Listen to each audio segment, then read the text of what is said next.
É mais fácil tratar um viciado em cocaína do que um viciado em Cara, é foda, pornografia. velho. O trabalho de vocês deve ser, meu irmão, uma loucura. Porque 2022, né? O que mais tem é uns caras com ziquezira na cabeça, cara. Cara. Eu diria que o volume de atendimento nos últimos 3 anos aumentou Explodiu, bastante, explodiu. E algumas Explodiu. coisas novas, cara. Problema com pornografia. Hã? É uma inundação no consultório, velho. No Cara, seu, não sei se Problema é no com seu. pornografia. Se você me perguntasse 10 10 anos atrás se pornografia era alguma coisa perigosa, não. Hoje pornografia é pior que cocaína. É mais fácil tratar um viciado em cocaína do que um viciado em Cara, é foda, pornografia. velho. Que isso, É? cara? Juro Punhetinha por do Deus. mal.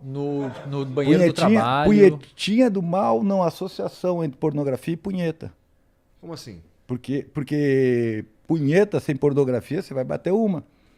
Certo? Agora com pornografia, toda hora que você estiver entediado, você vai acessar a pornografia e vai bater uma punheta. O cara não tá batendo punheta porque ele tá com tesão. Ele tá batendo punheta porque ele tá entediado, porque a dopamina do cérebro dele baixou. Que pira, cara.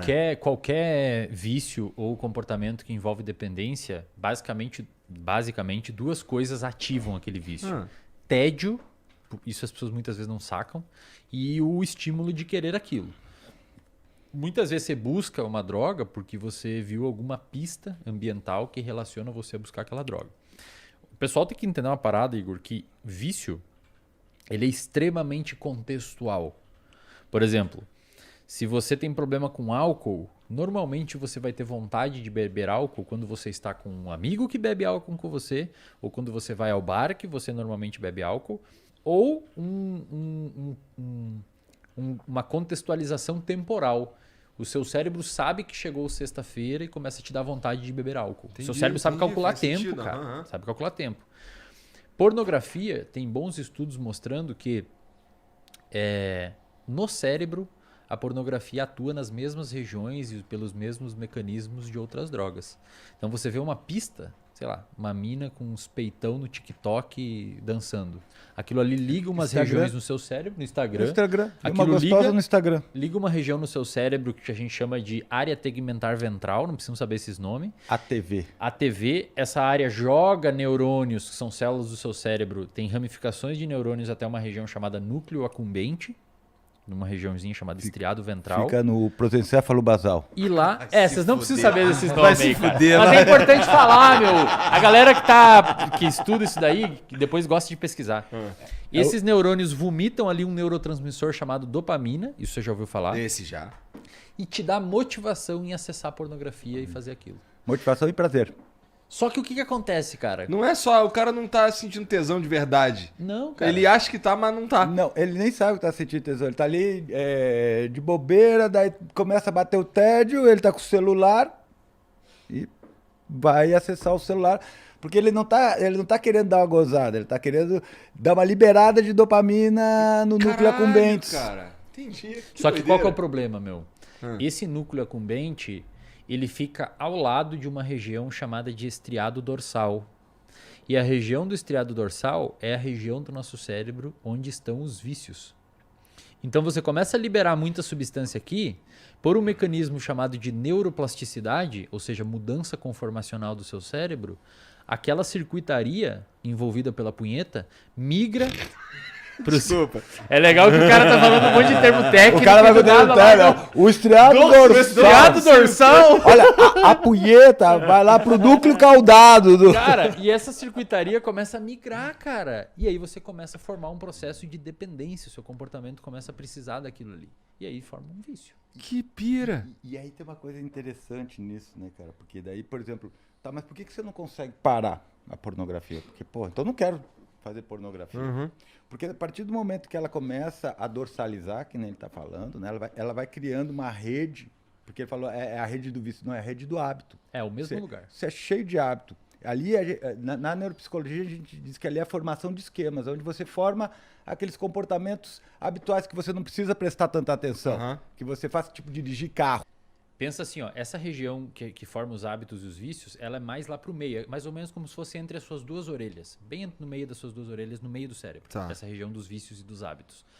Quando você vai adquirindo uma habilidade, o seu córtex pré-frontal precisa jogar o seu foco atencional para aquilo, mas com o tempo você vai automatizando para liberar o seu córtex pré-frontal para fazer outras coisas, tá ligado? Imagina se você tivesse que pensar toda vez, mesmo jeito sempre para dirigir, cara.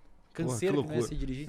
Você vai migrando isso para essa região que ele falou, que a gente chama de núcleos basais. São 3 núcleos principais, putame, caudado e globo pálido, né? E abaixo tem esses núcleos que ele falou, daí tem os outros núcleozinhos. E no meio disso tudo a punheta. A punheta vai entrar ali exatamente nessa região. Mas o que acontece, velho? Geralmente a gente tem um circuito que envolve o córtex pré-frontal, órbito frontal, que é uma parte dele, que, de certa forma, ela avalia o contexto, o gasto energético e quanto que eu vou ganhar por aquilo, certo? E ela depende de dopamina também.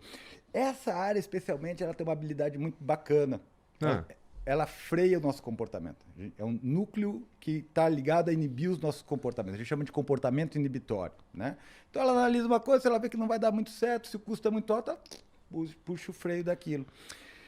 Essa hiperexcitação nos gânglios basais, ela vai diminuindo a atividade inibitória do córtex pré-frontal. É tipo então, um cabo de guerra que começa a ficar mais forte aqui, ó. O cara sabe que tá ruim, não quer bater punheta, mas não consegue. Não consegue parar. Pensa assim, ó, Igor, entendi. vamos um pouquinho mais longe. Igor, você tá rindo, isso é... Cara, isso é foda, velho. É sério, velho. Ô, meu, é sério, triste, cara. é sério. O cara não consegue trabalhar, irmão. Que isso, cara? É sério, velho. Eu tô falando sério, cara. É uma os psicólogos que estão assistindo aqui me dizem se eu tô mentindo. Mas aí, é uma epidemia isso na daí, clínica, velho. Isso é causado pelo cara que começou a ver uma putaria de sacanagem, não sei o quê. O que causa isso? É o excesso? Pensa assim, ó. Perdão, Fábio, deixa eu só concluir um pouquinho desculpa, só pra galera entender. O Fábio explicou que você tem um cabo de guerra entre o seu córtex pré-frontal que inibe o comportamento e as regiões mais lá do meio do cérebro que fazem você querer aquele comportamento recompensador, ok? Mesma coisa que acontece com substância, etc. Tá. Nessa regiãozinha aqui que aumenta a busca por comportamento recompensador, existe alguns receptores e neurotransmissores que são substâncias químicas que fazem isso acontecer. Tá. O principal deles, tem outros, acetilcolina, noradrenalina, até mesmo endocannabinoides, mas o principal dele é a dopamina, o neurotransmissor que atua ali. A dopamina, ela tem vários receptores, como se ela fosse uma chave que entra em fechaduras. Tem uns 4 tipos de fechadura. Uma em específico que está nessa região é o que a gente chama de receptor de dopamina D2. Conforme a dopamina vai ligando nessa região, os receptores, com o tempo, isso foi um estudo publicado na PNAS, de uma autora chamada Nora Volkow. Ela não viu com pornografia, ela viu com usuários de metanfetamina. Essa dopamina liberada ali começa a internalizar os receptores. Então o receptor está na membrana e eles começam a vir para dentro da célula, deixando menos receptor ali, fazendo com que exista uma necessidade de mais liberação de dopamina para alcançar o mesmo barato. Entendi. Isso é um dos mecanismos da dependência. Mas olha que interessante, cara, e explicando o que o Fábio mostrou. Essa diminuição de receptores ali devido ao grande vômito de dopamina ali em cima, existe uma associação, a gente não sabe se é causal, mas quanto menos receptor você tem, menos o seu córtex pré-frontal está funcionando direito. Em outras palavras, menos poder o córtex pré-frontal tem de frear o comportamento.